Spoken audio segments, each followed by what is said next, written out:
C'est joli, on a le Ventoux juste en face. Voilà, on est dans le quartier des Ceps. Un très joli terroir. Donc là, tu appliques ton sécateur. Voilà, sécateur électrique. Et ben, je vais vous expliquer un petit peu comment on procède pour tailler une vieille vigne en gobelet. Mode de conduite classique, à Kéran, voilà, l'ancien mode de conduite, c'est le gobelet. C'est le mode de conduite qui résiste le mieux à la sécheresse. Voilà. Et c'est pour des vendanges manuelles. Pour les vendanges manuelles, bien sûr. Voilà. On voit bien la différence. Là, on a une vieille vigne qui a à peu près 80 ans avec une taille classique en gobelet. Et en face, une vigne beaucoup plus jeune avec une taille sur fil de fer. Voilà. Bon, c'est beaucoup plus facile à travailler. Mais par contre, au niveau résistance à la sécheresse, c'est moins bien. Donc voilà. Bon, alors, pour ceux qui connaissent pas la taille de la vigne, donc ça, tout ça, c'est des sarments. On appelle ça des sarments de l'année dernière. Donc, il faut bien sûr les raccourcir. Parce que si on ne taille pas, ben, ça va faire des feuilles de partout, des raisins un peu de partout. Et la vigne va mourir, tout simplement.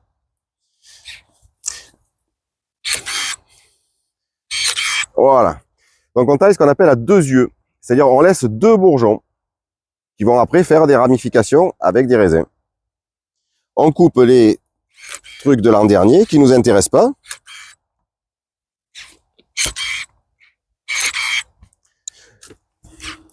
Et on laisse, en gros, 6 sarments, 6 porteurs.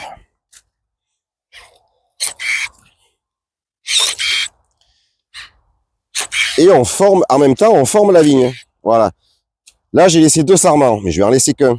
Alors, lequel je vais laisser? Je vais laisser celui-ci. Parce que celui-ci, il est dans le sens de la pente. Le vent souffle comme ça. Donc, petit à petit, ma souche va se décaler et va venir vers le milieu de la rangée. Et un jour, ben, avec le tracteur, je vais l'arracher. Donc, je laisse celui qui part le plus de là-bas. Là, il faudrait faire la même chose. Mais ça, on voit que le sarment, il n'est pas collé. Voilà. Donc, ça fait pas. Donc là, je regarde. Bon, ça peut aller.